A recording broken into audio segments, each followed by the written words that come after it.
tidak emosi gitu. Nah, di sini kita pelajari nanti di budaya positif ini.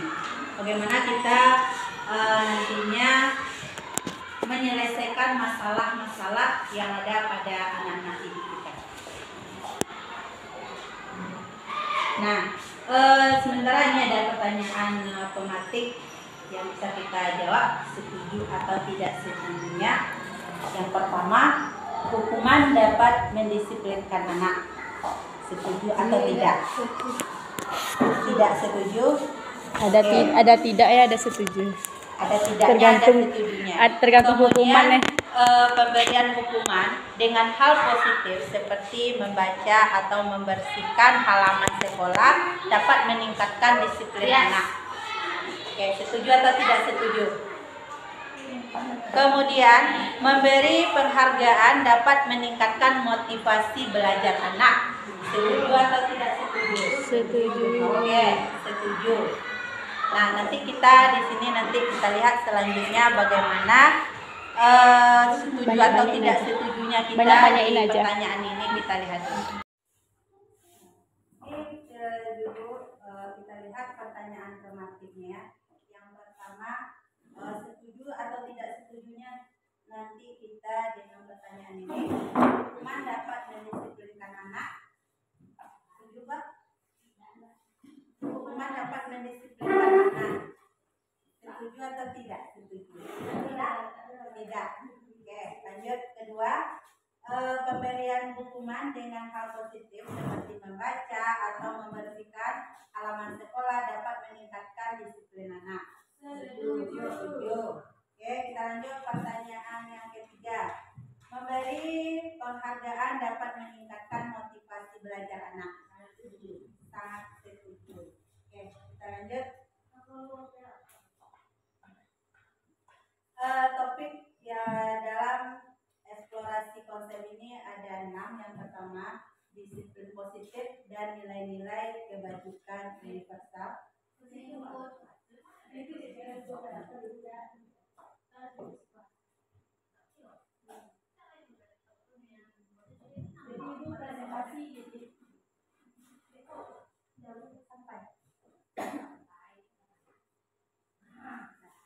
Yang kedua, teori motivasi, hukuman dan penghargaan restitusi. Kemudian yang ketiga, 2.3-nya keyakinan kelas. Yang 2.4, kebutuhan dasar manusia dan dunia berkualitas. Yang 2.5-nya restitusi. Ada 5 posisi kontrol nanti yang harus kita miliki oleh guru yang namanya 5 posisi kontrol. Yang 2.6-nya restitusi, yaitu penyelesaian masalah yang bisa kita lakukan dengan cara restitusi, segitiga restitusi. Nah, yang sekarang kita masuk dulu pembelajaran 2.1, disiplin positif dan nilai-nilai kebajikan universal. Nah, perubahan paradigma kegiatan kepalan tangan ada A dan B, Anda dan teman Anda. Nah, sobeklah secarik kertas kecil, tuliskan benda atau sesuatu yang sangat berharga untuk Anda. Letakkan di salah satu tangan Anda dan genggam benda tersebut atau sesuatu tersebut dengan segala daya. Buatlah sebuah kepalan. Kemudian teman Anda atau yang B akan mencoba dengan sekuat tenaga dengan berbagai cara untuk meminta Anda memberikan benda tersebut. Yang B-nya bisa membujuk, mengancam, menghardik, merayu, menyuap apa saja agar dapat membuka kepalan tangan Anda. Nanti supaya ini bagaimana kepalan itu nanti teman Anda di sebelahnya bisa dengan menghardik, bisa dengan memarahi, bisa dengan merayu, menyuap atau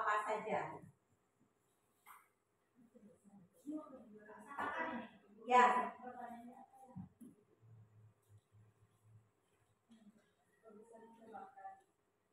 Nanti kalau kepada anak kan sering kita tuh melihat anak kadang anak tuh memaksa sesuatu kepada temannya gitu.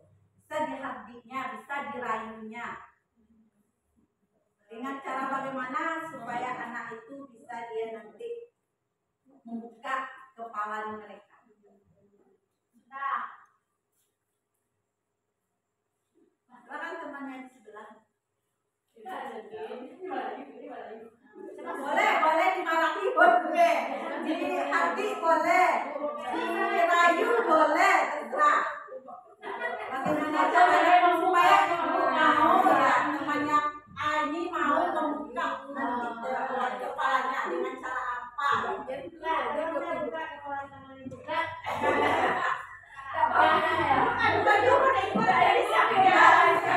Masalahnya mungkin ada sesuatu yang diinginkan oleh A, ini B kan gitu kan.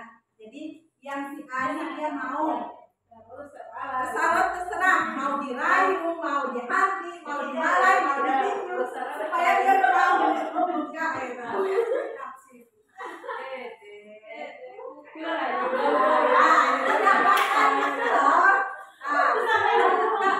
ya sampai terbuka dia bahkan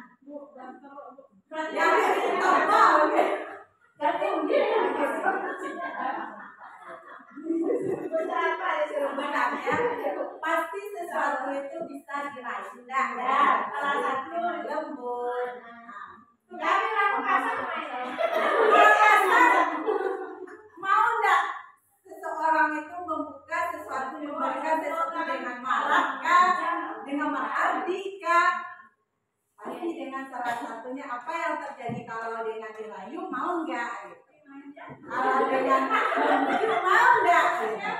Dengan mengancam mau enggak? Gitu. Dengan cara apa? Enggak mau. Tapi caranya dengan dirayu. Nah, seperti juga itu kita dengan peserta didik.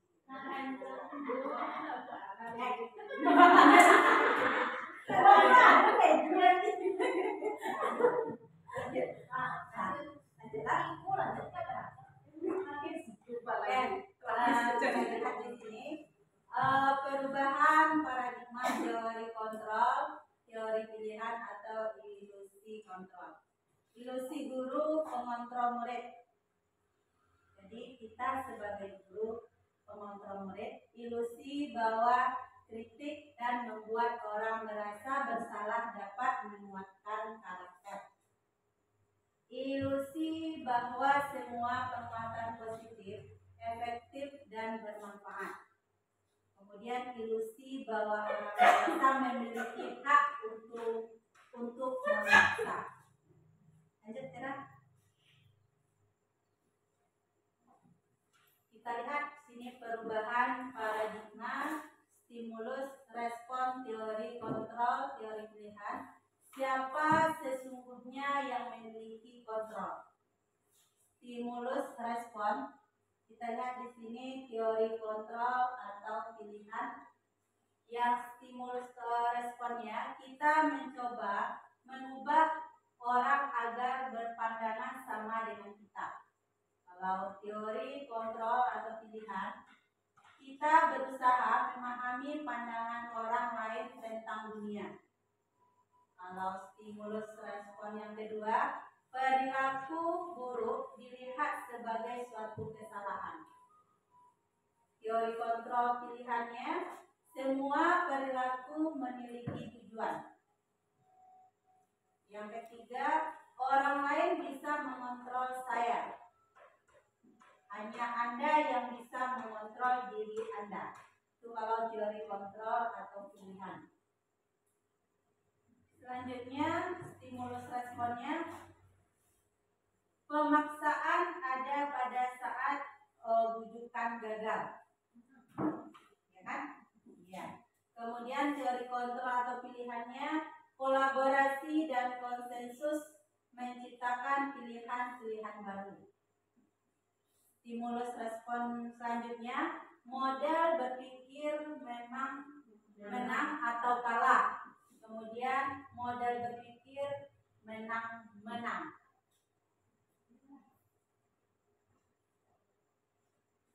kita lihat di sini disiplin positif mengenai teori kontrol, ada teori pilihan, Dr. William Glasser. Di sini Anda tidak bisa mengontrol orang lain, hanya Anda yang bisa mengontrol diri Anda. Makna disiplinnya di sini belajar kontrol diri dengan menggali potensi kita agar tercapai tujuan mulai, yaitu mulia, yaitu sesuatu menjadi seseorang yang kita inginkan berdasarkan nilai-nilai yang kita hargai. Kemudian semua perilaku memiliki tujuan. Teori motivasi. Nah, teori motivasi ini yang pertama untuk menghindari hukuman.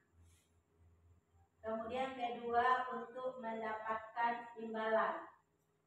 Yang ketiga untuk menghargai diri sendiri. Nilai-nilai kebajikan universal, kemudian keyakinan kelas. Nah, yang 1 dan 2 ini motivasinya ekstrinsik. Ya, jadi ekstrinsik mungkin dari luar, motivasi dari luar. Jadi dari luar ini contohnya motivasinya kita memberikan hadiah seperti itu dari luar. Kalau yang motivasi intrinsik ini kita memotivasinya dari dalam. Umpamanya untuk menghargai diri sendiri, berarti kita bagaimana caranya kita bisa motivasi itu dari diri anak tersebut. Nah, jangan anak-anak ini nanti tergantung dari motivasinya seperti saya nanti dapat itu kalau saya bikin ini. Anak-anak kalau bikin PR nanti biasanya kan itu kan ibu kasih permen gitu kan. Berarti itu kan dari luar tuh motivasinya. Ini kalau dapat kita, kalau motivasi itu dari dalam dirinya. Memang dari dirinya sendiri termotivasi. Tuh maksudnya. Kemudian teori kontrol yang berikutnya, model berpikir menang-menang, kemudian kolaborasi dan konsensus menciptakan pilihan-pilihan baru. Ada di sini 5 posisi kontrol. Itu yang tadi 5 posisi kontrol tadi. Yang pertama penghukum, membuat rasa bersalah. Yang ketiga menjadi posisi kontrol teman. Yang keempat pemantau. Yang kelima manajer. Nah, sekarang di posisi yang 5 ini di posisi mana kita kira-kira berada nih? Posisi kontrol yang 5 ini di posisi mana kita sering melakukannya? Nah, mungkin kita sharing 4 teman ya, pemantau ya. Mungkin kalau yang 1, 2 mungkin udah jarang kita lakukan. Nah, nanti yang seharusnya di sini posisi penghukumnya mungkin kalau dulu mungkin ya enggak. Kalau enggak belum. Nah, kalau sekarang mungkin kita cuma di sini. Nah, seharusnya posisi kita sebagai pendidik yang seharusnya, tapi udah alhamdulillah kita udah di posisi 3, 4 enggak? Sebagai teman sama pemantau. Seharusnya kita di posisi yang 5 ini. Manajer. Nah, nanti kita bahas selanjutnya. Nah, apa di posisi manajernya apa saja. Nanti kemudian baru segitiga restitusi. Menstabilkan identitas, validasi kebutuhan, menanyakan keyakinan kelas. Tuh. Nah, seharusnya keyakinan kelas nih kalau mungkin untuk besok ya kita buat dulu di lokal itu, kita terapkan dulu keyakinan kelas kita. Beda dengan peraturan. Nah iya, kalau peraturan mungkin kita aja yang harus ini kan seperti itu. Tidak boleh datang terlambat kan seperti itu kan. Kalau akan mengarah ke sini, mengarah ke keyakinan kelas. Jadi nanti diserahkan sama anak, seperti kita ambil nanti kertas kecil-kecil apa yang dia tidak harusnya di kelas ini, apa yang harus kita patuhi. Nanti baru kita akan terbitkan keyakinan kelasnya. Umpamanya nanti keyakinan kelasnya, umpamanya kan anak tuh bikin nanti tidak boleh terlambat, gitu kan? Nah, itu kan perginya disiplin. Nah, itu kalau keyakinan kelasnya. Umpamanya minta acungkan tangan jika bertanya pas pelajaran, kan seperti itu. Berarti saling menghormati, umpamanya kan, saling menyayangi, tidak boleh berkelahi dengan teman, tidak boleh manggil teman, kan seperti itu. Nah, itu ada nanti keyakinan kelasnya. Kemudian yang kelima, 5 kebutuhan dasar manusia bertahan hidup, penguasaan, kasih sayang, dan rasa diterima, kesenangan, kebebasan. Jadi anak-anak kita itu dia ada 5 kebutuhan dasar manusia yang harus kita penuhi sebagai kita seorang pendidik. Yang pertama, bertahan hidup, berarti kita memerlukan bertahan hidup itu makanan dan Bu. Nah, kemudian penguasaan, kasih sayang, rasa diterima. Jadi anak kita itu dia rasa kasih sayang, menerima kasih sayang dengan kita, rasa diterima pendapatnya atau apapun itu. Kemudian kesenangan, kebebasan, dia ingin bebas. Jadi anak-anak itu yang saya pelajari di modul 1.4 ini, kita memberi kebebasan kepada anak-anak didik kita.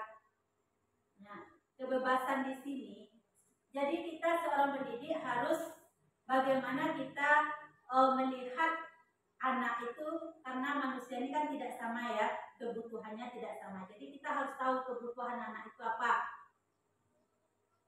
Tuh, sebenarnya. Lanjut. Nah, apakah makna disiplin? Berasal dari bahasa Latin, disiplin yang artinya belajar.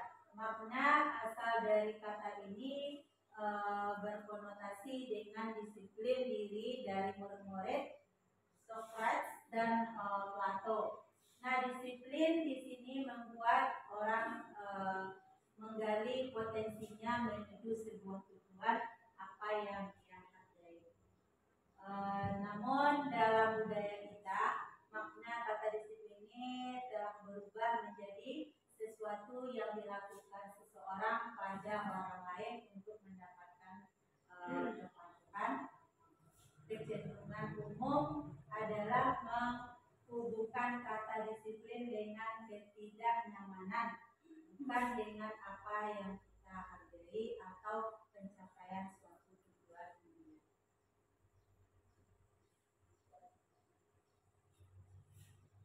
Ya, di sini ada nilai-nilai kebijakan universalnya, mungkin bisa dibaca sendiri. Nilai-nilai kebijakan yang ingin dicapai oleh setiap anak Indonesia kita kenal dengan profil pelajar Pancasila. Nah, yaitu yang pertama, profil pelajar Pancasila itu beriman, bertakwa kepada Tuhan Yang Maha Esa dan bertakwa mulia. Yang kedua, mandiri. Yang ketiga, bernalar kritis. Yang keempat, berkebinekaan global. Yang kelima, bergotong royong. Yang keenam, kreatif. Oke, kita lanjut pembelajaran yang kedua, Bapak Ibu. 2.2 teori motivasi, hukuman dan penghargaan, dan juga restitusi. Nah, di sini bisa Ibu lihat teori motivasi perilaku manusia di sini. Yang pertamanya untuk menghindari ketidaknyamanan atau hukuman, apa yang akan terjadi apabila saya tidak melakukannya. Itu termasuk nanti motivasi eksternal dari luar. Yang kedua, untuk mendapatkan imbalan dari orang lain, institusi, apa yang akan saya dapatkan apabila saya melakukannya. itu motivasi finansial. Yang ketiga, untuk menghargai diri sendiri. Jadi saya akan menjadi orang seperti apa bila saya melakukannya. Itu yang harus kita berikan kepada anak didik kita, yaitu motivasi internal. Tujuannya disiplin positif. Nah, ini menurut Gereja Dewantara, merdeka itu artinya tidak hanya terlepas dari perintah, akan tetapi juga cakap buat memerintah diri sendiri. Jadi di sini ini kita memang dituntut untuk mendidik anak didik kita seperti tujuan dari Bapak Gereja Dewantara ya. Jadi memang harus dari diri anak sendiri terciptanya segala sesuatunya.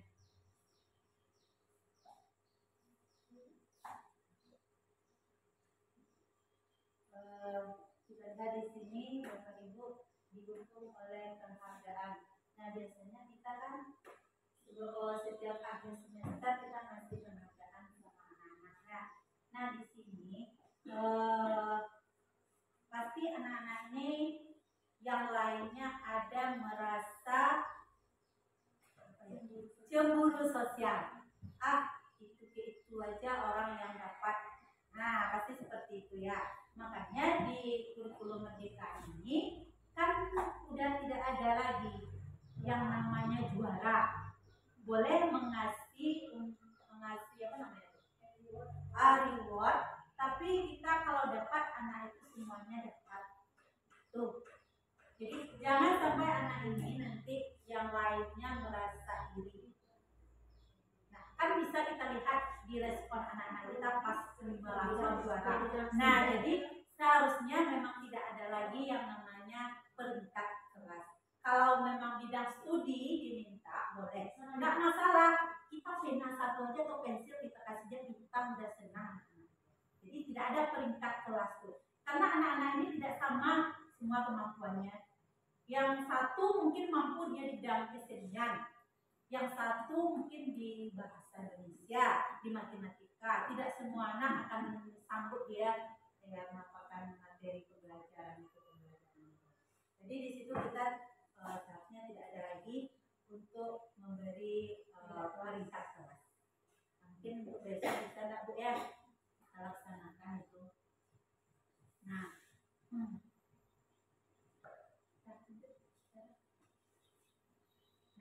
Dihukum oleh penghargaan tadi ya, penghargaan menurunkan kualitas. Jadi anak ini dia hanya mengharapkan penghargaan gitu. Dia tidak ada kualitasnya, umpamanya dia kan istilahnya hanya mengharapkan ini aja, penghargaan aja. Jadi tidak ada kualitas dari anak itu, menghilangkan itu dia. Penghargaan menurunkan kualitas, kemudian penghargaan ini bisa mematikan kreativitas, kemudian penghargaan ini bisa mengurangi motivasi intrinsik. Karena tadi anak-anaknya karena penghargaan dia melakukan sesuatu, jadi bukan dari dirinya. Itu maksudnya.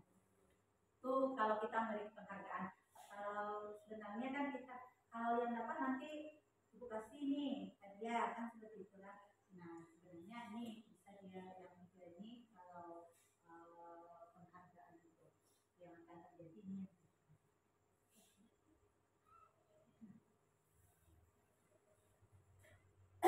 Nih bentuk program kebajikan atau apresiasi. Dalam memberikan apresiasi atau pengakuan perlu diingatkan beberapa hal. Yang pertama, beri pengakuan secara khusus, kemudian secara pribadi, kemudian semua murid atau bergantian, beri pengakuan secara konsisten, kemudian fokus pada prosesnya. Itu dalam memberikan apresiasi. Nah, setiap kita selesai belajar pasti kita memberikan apresiasi. Nah, jadi ini ada pendekatannya dari dulu secara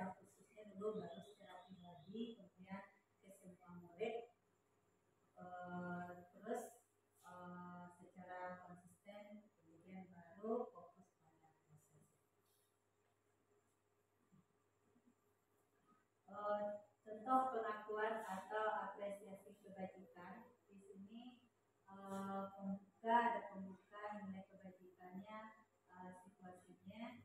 Yang pertama, kemarin saya perhatikan ya, nilai kebajikannya, rasa empatimu besar sekali. Jadi kalau kita memperhatikannya itu rasa empati kita besar. Kemudian situasinya pada saat menolong murid baru di kelas kita.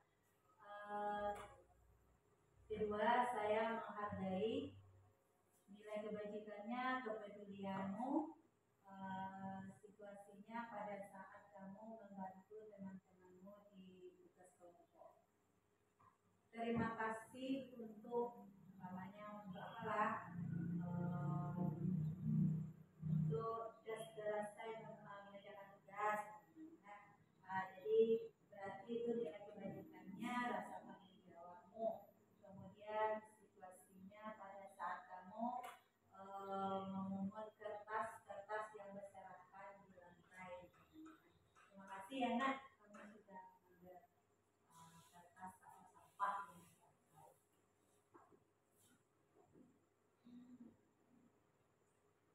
Tindakan gurunya bisa dilihat di situ.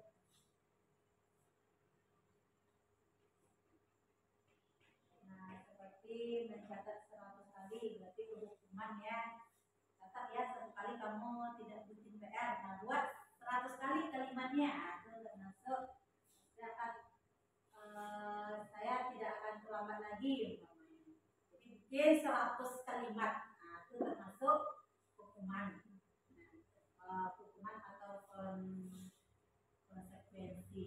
Jadi kayak kedua, lari mengelilingi lapangan, basket 2 kali, itu juga termasuk hukuman.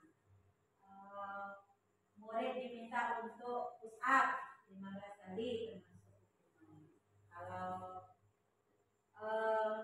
menggantikan kertas tugas teman yang telah disobek-sobek, nah itu adalah konsekuensi. Jadi karena dia merusak itu teman, jadi dia harus mengganti, itu konsekuensinya. Membersihkan tumpahan air di meja tulis karena tersenggol pada saat belajar, itu juga konsekuensi. Murid disuruh untuk tidak mengenakan sepatu seharian, itu hukuman karena mungkin dia terlambat atau bagaimana atau apalah, kita suruh dia atau dia buka sepatu, tidak boleh buka sepatu, dia buka juga. Jadi kita ambil sepatunya. Jadi dia tidak pakai sepatu selama 1 hari tersebut, itu termasuk hukuman. Lari mengelilingi lapangan basket termasuk 2 kali karena terlambat 10 menit untuk pelajaran PJK. Itu termasuk hukuman atau konsekuensi? Bisa konsekuensi. Itu kan apa yang akan terjadi setelah itu. Karena kita pelajaran PJK. Itu adalah pelajaran apa itu? Hukuman lah.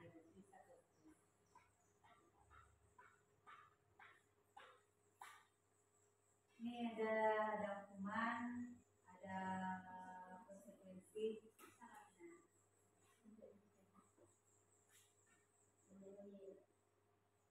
Nah, ini tindakan dulu yang tadi.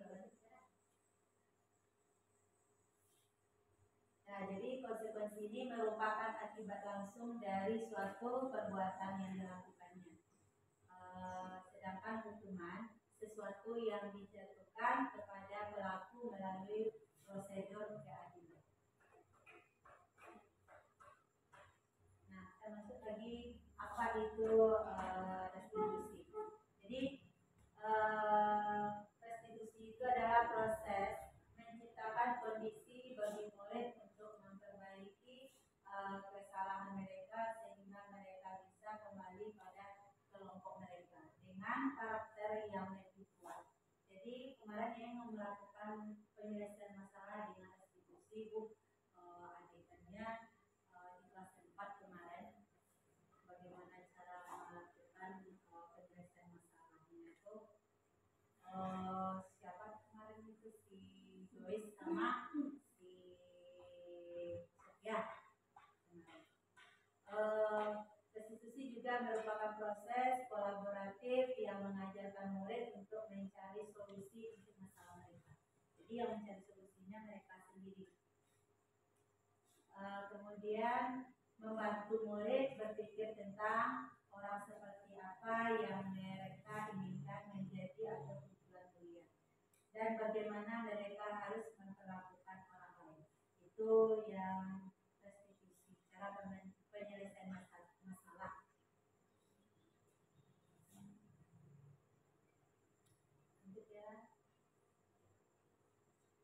Nah, ada 9 ciri-ciri restitusi. Nah, bukan yang pertama bukan untuk menebus kesalahan, namun untuk belajar dari kesalahannya. Yang kedua, memperbaiki hubungan. Yang ketiga, tawaran bukan paksaan. Yang keempat, restitusi menuntun untuk melihat ke dalam diri. Yang kelima, restitusi ini mencari kebutuhan dasar yang mendasari tindakan. Yang keenam, restitusi diri adalah cara yang paling baik. Jadi yang ketujuh, restitusi fokus pada karakter bukan tindakan. Yang kedelapan, restitusi ini fokus pada solusi. Jadi restitusi ini bisa kita mencari solusinya bersamaan. Yang kesembilan, restitusi ini mengembalikan murid yang berbuat salah pada kelompoknya. Jadi dia kalau berbuat salah, jadi nantinya dia harus kembali lagi ke kelompoknya, tidak ada lagi musuhan atau permasalahan, karena dia sendiri yang mencari jalan permasalahan penyelesaian. Pembelajaran yang ketiga yaitu keyakinan kelas. Mengapa tidak peraturan saja? Mengapa harus keyakinan kelas? Nah, yang pertama, mengapa kita memiliki peraturan harus menggunakan helm bila mengendarai kendaraan roda 2? Untuk apa? Yaitu kan peraturan tuh, yang mengenai helm ditangkap, kan peraturan kan? Untuk apa? Untuk keselamatan. Ya. Peraturan. Kemudian mengapa kita memiliki peraturan 3M? Menggunakan masker, mencuci tangan dan menjaga jarak 1,5 meter. Untuk apa? Yang jelas tentu untuk diri kita sendiri. Mengapa kita memiliki peraturan harus datang tepat waktu pada saat mengikuti pelatihan? Untuk motivasi intrinsik, kembali ke nilai-nilai atau keyakinan lebih menggerakkan seseorang dibandingkan mengikuti serangkaian peraturan-peraturan. Nah, ini dia budaya positif, lingkungan positif, keyakinan kelas, peraturan kelas. Nah, ini kesepakatan kelas. Di sini ada namanya kesepakatan kelas, yang mana merupakan keyakinan kelas juga. Nanti dari kesepakatan itulah bagian nanti ke keyakinan kelas.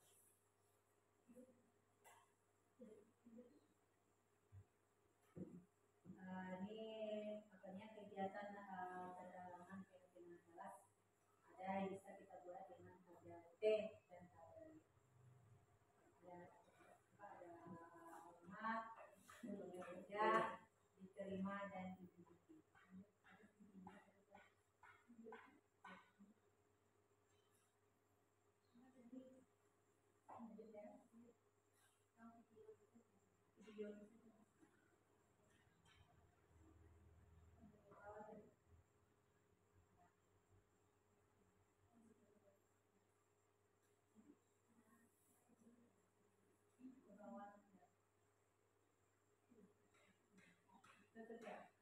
Coba kita simak dulu video ini.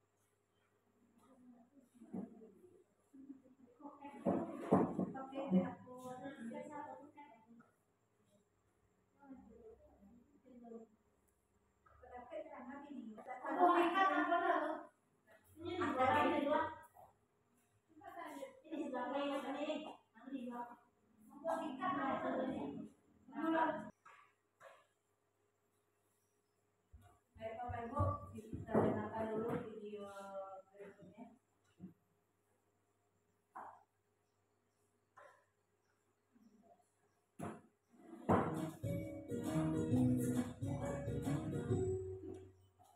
Salam bahagia Ibu dan Bapak Guru hebat. Dalam penerapan disiplin positif restitusi, salah satu program yang dikembangkan adalah 5 posisi kontrol. 5 posisi kontrol dalam restitusi adalah proses perjalanan seorang pendidik agar dapat mengenali dirinya.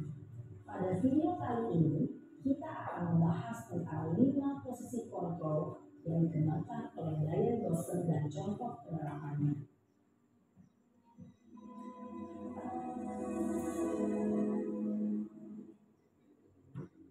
5 posisi kontrol itu adalah 1. Posisi hukum, 2. Posisi pembuat merasa bersalah, 3. Posisi teman, 4. Posisi pemantau atau monitor, dan 5. Posisi manajer. Untuk lebih memahami kelima posisi tersebut, mari kita saksikan kasus Naren yang terlambat hadir 20 menit di sekolah dan melihat bagaimana kelima posisi kontrol dalam menghadapi masalah tersebut.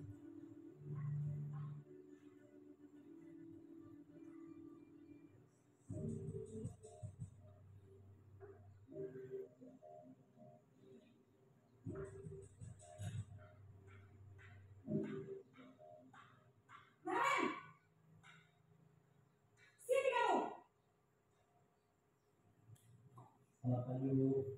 Selalu terlambat. Kamu deh, pasti terlambat. Maaf, Bu.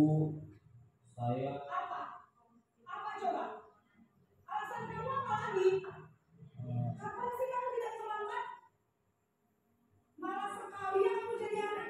saya Dasar pemalas. Gak kapok-kapok sih kamu. Sudah berapa kali terlambat? Sana, kamu keliling lapangan basket 2 kali. kenapa saya harus ke lapangan basket, Bu? Kenapa? Kamu melawan ibu. Berani-beraninya jawab. Sudah terlambat, masih berani jawab pula. Sekarang, keliling lapangan basket 5 kali sekalian. Biar kapok. Cepat. Pergi sana ke lapangan basket. Posisi terhukum biasanya berbicara dengan nada tinggi, menghardik, menunjuk-nunjuk, menyakiti, dan menyindir. Hukuman bisa berupa fisik maupun psikis. Ibu dan Bapak Guru hebat. Dampak yang terjadi pada murid ketika guru berada pada posisi penghukum adalah murid cenderung akan memberontak, bahkan menyimpan dendam.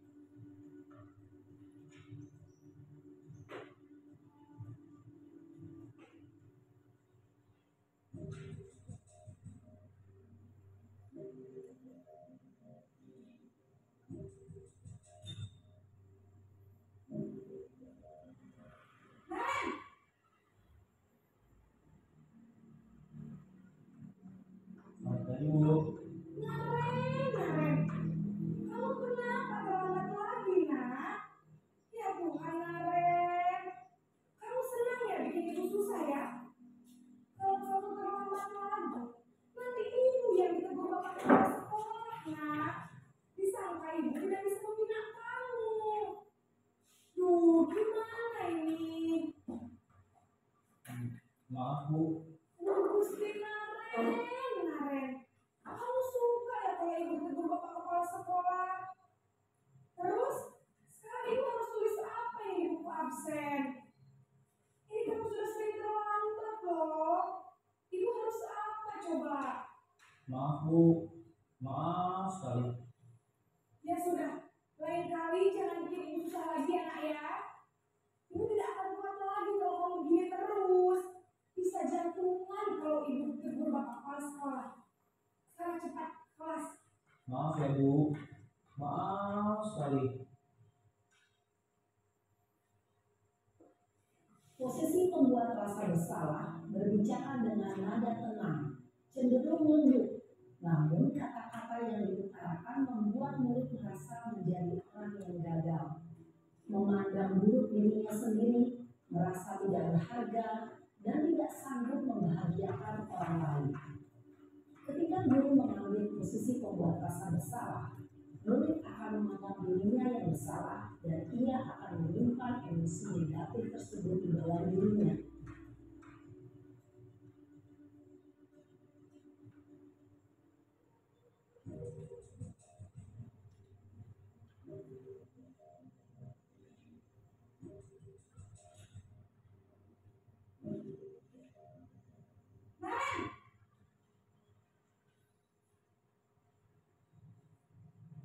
Selamat pagi Bu.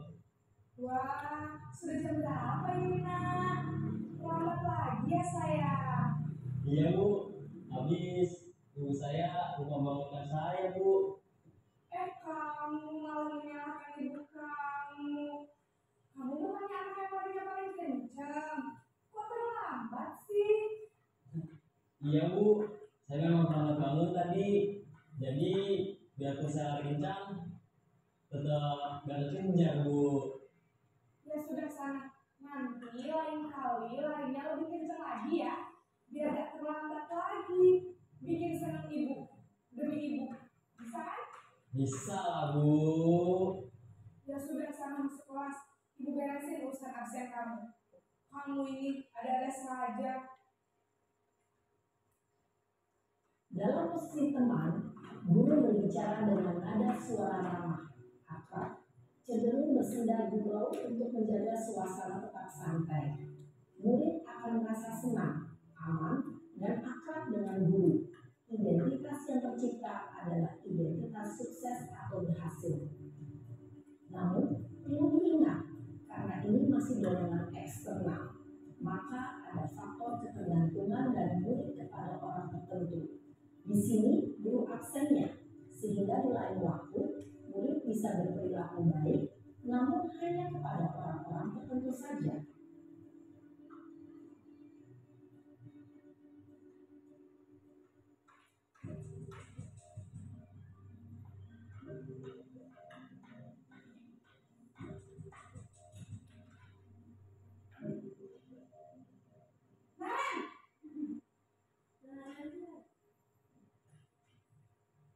Selamat pagi Bu. Kemarin, apa peraturan sekolah kita tentang jam berapa kita harus masuk sekolah, Nak? Kita harus di sekolah jam 7 Bu. Iya betul, sekarang sudah jam 7.20. Kemarin sudah tahu konsekuensinya jika terlambat hadir. Paham Bu, saya harus tinggal kelas pas jam istirahat selama 20 menit. Iya benar, konsekuensinya demikian. Jadi nanti jam 9.30 pas istirahat, kamu harus tinggal di kelas, kerjakan tugas tambahan untuk ketertinggalan kamu, ya? Baik Bu. Posisi pemantau mengandalkan penghitungan atau data untuk mengontrol murid. Guru mengarahkan murid berdasarkan peraturan dan konsekuensi. Seorang pemantau menunjukkan bahasa tubuh dan ekspresi wajah yang datar dan cenderung formal.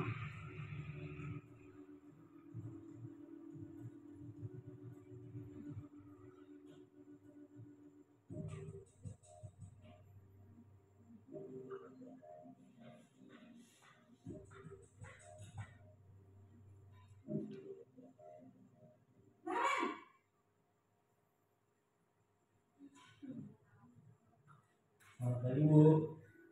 Selamat pagi, Naren. Maaf Bu, saya terlambat. Iya, sekolah masuknya jam 7, sekarang sudah jam 7.20. Jadi sekarang bagaimana ini, Naren? Maaf Bu, saya lupa start alarm saya semalam. Baiklah, menurut kamu, keyakinan sekolah yang mana yang perlu kamu tingkatkan?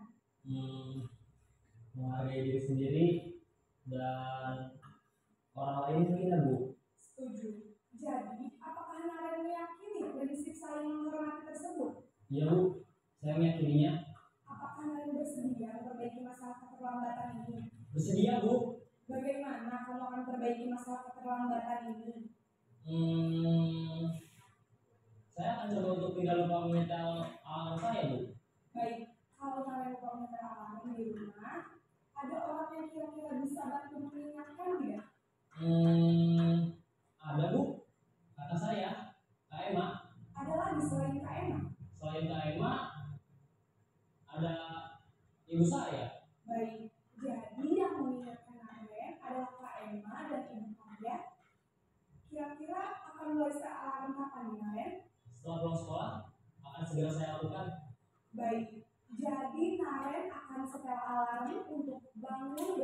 pagi dan akan diingatkan oleh kakak dan ibunda Naren ya. Ada lagi yang mungkin perlu dilakukan Naren agar tidak terlambat bangun lagi? Tidak ada, Bu. Baik Naren, terima kasih untuk bersama kamu. Sekarang kamu perlu kembali ke kelas untuk belajar. Baik, Bu. Terima kasih. Posisi manajer adalah posisi kontrol yang disarankan untuk membimbing murid memiliki sikap disiplin yang positif, yaitu murid yang mandiri, bertanggung jawab, dan dapat memecahkan masalah. Tujuan dari posisi ini adalah agar murid dapat berefleksi atas tindakannya. Guru akan dengan tulus memberikan pertanyaan-pertanyaan bermakna, sehingga membuat murid dapat belajar dari kesalahannya dan mencari sebuah solusi untuk menyelesaikannya. Ibu dan Bapak guru hebat, setelah mengamati adegan kelima posisi kontrol tadi, kira-kira posisi mana yang paling ideal? Posisi mana yang dapat menunjang motivasi intrinsik murid? Ya, tentu posisi manajer. Posisi ini memang posisi ideal yang ingin dituju setiap pendidik. Pada posisi inilah, guru dapat menerapkan disiplin positif dan berpihak pada murid, yang memerdekakan murid. Perjalanan seorang pendidik tentunya tidak mudah untuk sampai pada posisi seorang manajer. Namun, tujuan kita pasti, yaitu menciptakan murid-murid yang mandiri, merdeka, dan bertanggung jawab. Semoga penggambaran 5 posisi kontrol yang telah diperlihatkan ini dapat menjadi ajang refleksi bagi kita semua, agar dapat terus mengasah dan menerapkan disiplin positif yang memerdekakan murid. Mari terus berlatih dan bersemangat. Selamat menerapkan. Salam dan bahagia Ibu dan Bapak guru hebat.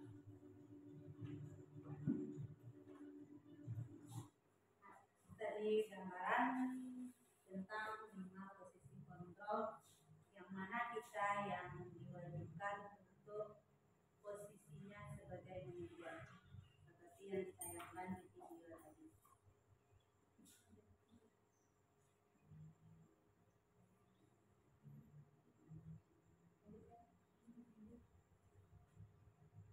Belajar tentang segitiga restitusi.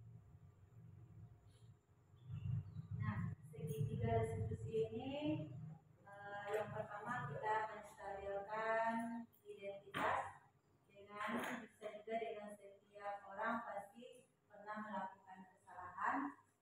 Kemudian kamu bukan satu-satunya yang pernah melakukan ini. Jadi untuk menyelesaikan masalah bisa kita ajukan pertanyaan-pertanyaan seperti ini kalau menstabilkan identitas.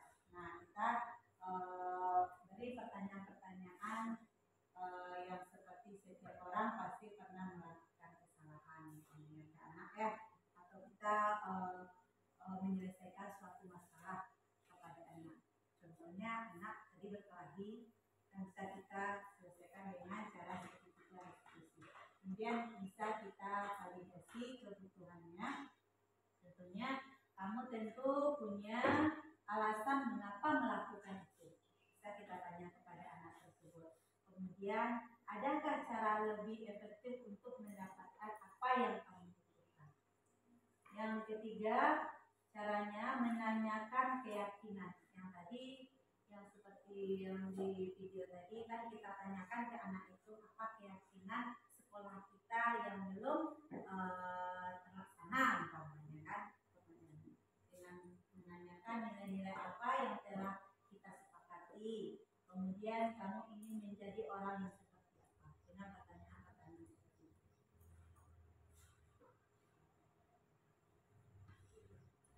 Oke, Bapak Ibu, kita lihat video selanjutnya.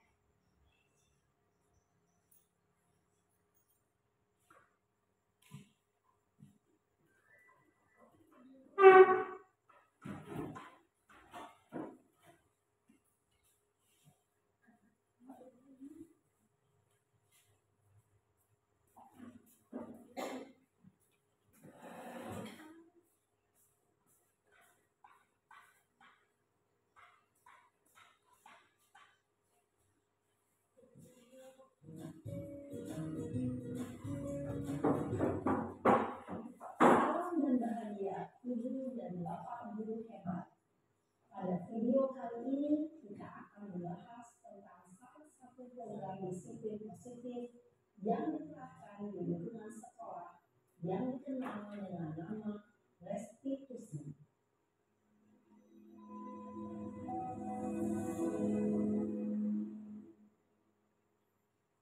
Restitusi dikembangkan oleh pakar pendidikan dari dosen, berlandaskan pada teori kontrol learning research. Segitiga restitusi adalah suatu proses dialog yang dijalankan oleh guru atau orang tua agar dapat menghasilkan murid yang mandiri dan bertanggung jawab. Pada saat guru di posisi manajer, aspek yang dikembangkan pada murid adalah motivasi intrinsik, sehingga penanaman nilai-nilai kebajikan dapat tumbuh dan berkembang menjadi suatu kebiasaan positif yang akhirnya membentuk karakter murid. Proses dialog ini terdiri dari 3 langkah yang digambarkan pada ketiga sisi pada segitiga restitusi. Sisi pertama adalah menstabilkan identitas. Sisi yang kedua adalah validasi tindakan yang salah. Dan sisi yang ketiga adalah menanyakan keyakinan. Ibu dan Bapak Guru, berikut ini akan ditunjukkan bagaimana seorang guru berada dalam posisi manajer menggunakan penerapan segitiga restitusi.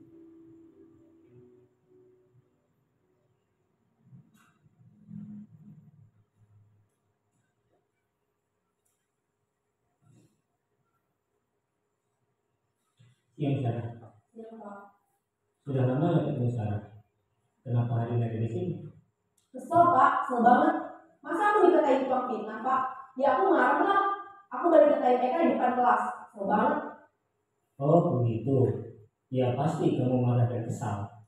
Bapak juga akan marah apabila ada yang menuduh Bapak seperti itu. Kemudian pada saat itu kamu mau melakukan apa? Ya saya langsung ngatain Eka lah Pak.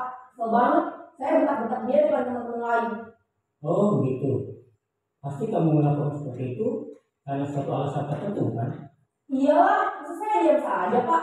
Ya saya bela diri lah. Masa saya dituduh tukang fitnah? Ya wajar lah.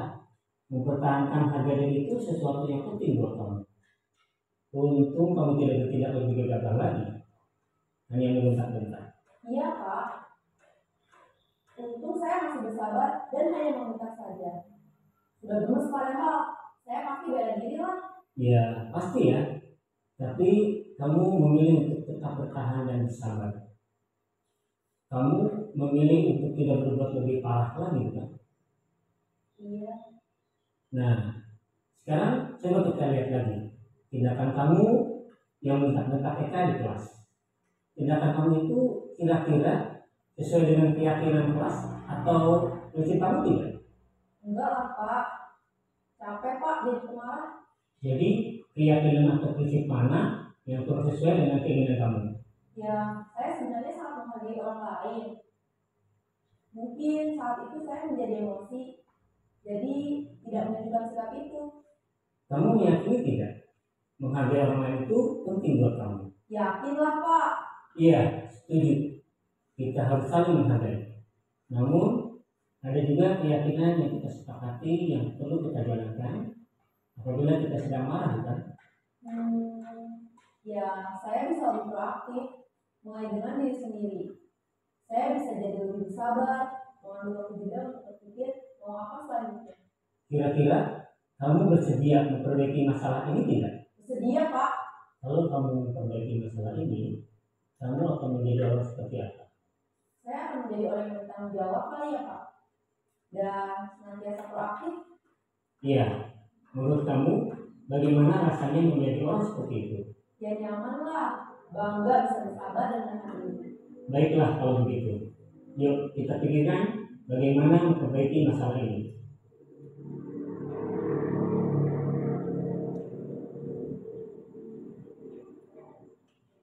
Ibu dan Bapak Guru hebat. Baru saja kita menyaksikan contoh bagaimana seorang guru berada dalam posisi manajer menggunakan penerapan segitiga restitusi. Mari kita bahas satu persatu. Pada sisi pertama, menstabilkan identitas berdasarkan pada prinsip bahwa membuat kesalahan adalah bagian dari proses pembelajaran. Sisi pertama dari segitiga ini berperan menggeser identitas murid dari identitas gagal ke identitas sukses.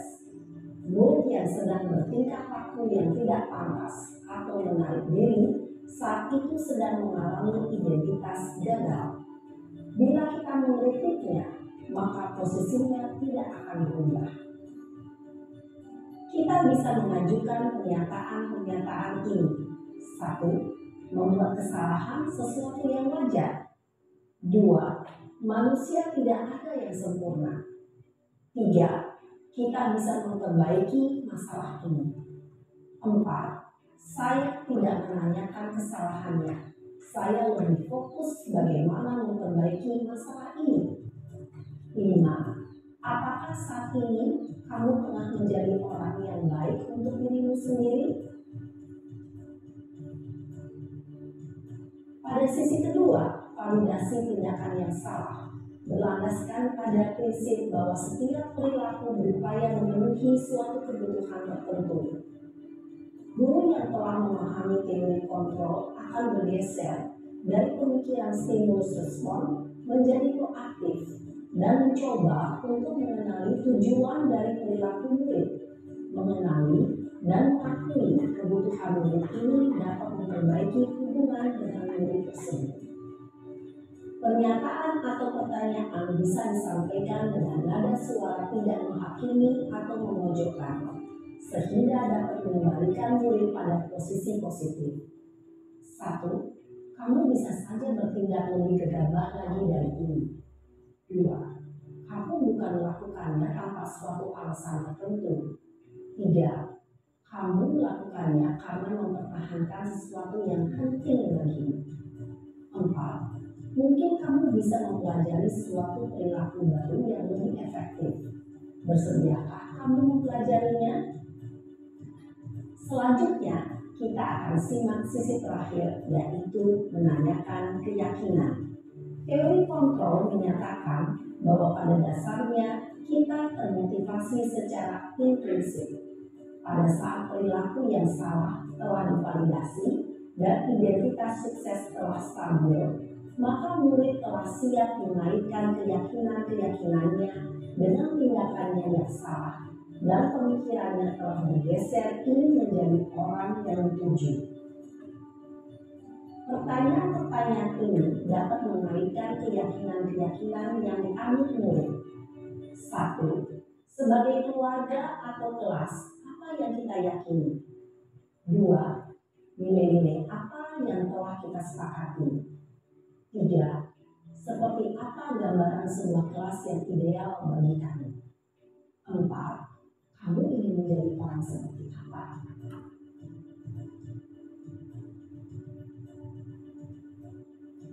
Dalam menerapkan segitiga restitusi, perlu memperhatikan beberapa hal, yaitu 1. Perilaku yang salah perlu dikaitkan dengan nilai-nilai atau keyakinan-keyakinan yang telah disepakati atau dituju. 2. Kesediaan orang yang melakukan kesalahan untuk memperbaiki masalah. 3. Pemecahan masalah sebisa mungkin relevan atau memiliki hubungan dengan masalah yang ada. 4. Usaha. Perlu adanya suatu usaha perbaikan dari pihak yang berbuat kesalahan. 5. Waktu. Perlu didedikasikan waktu dari pihak yang berbuat kesalahan. Tanyakan kapan akan mulai melakukan usaha untuk memperbaiki masalah. Dengan memahami struktur penerapan segitiga restitusi, diharapkan guru dapat menerapkan posisinya sebagai manajer dengan mengajukan pertanyaan-pertanyaan bermakna yang dapat membuat murid menjadi lebih percaya diri, bertanggung jawab, dan mandiri. Nah, ibu bapak guru perlu tidaknya mengikuti ketiga tahapan dalam segitiga restitusi bergantung pada ringan beratnya suatu permasalahan. Misalnya, bila permasalahan tersebut ringan, maka tidak perlu dijalankan secara berurutan. Bahkan bisa semudah menanyakan apa keyakinan yang kita sepakati.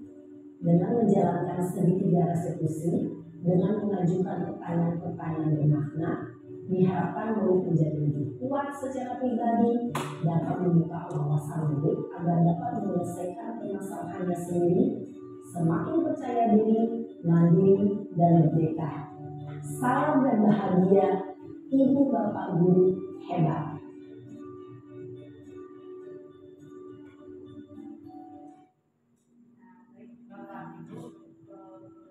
Itulah tadi contoh video penyelesaian masalah dengan menggunakan segitiga restitusi. Nah, yang bisa nantinya kita terapkan kepada anak didik kita.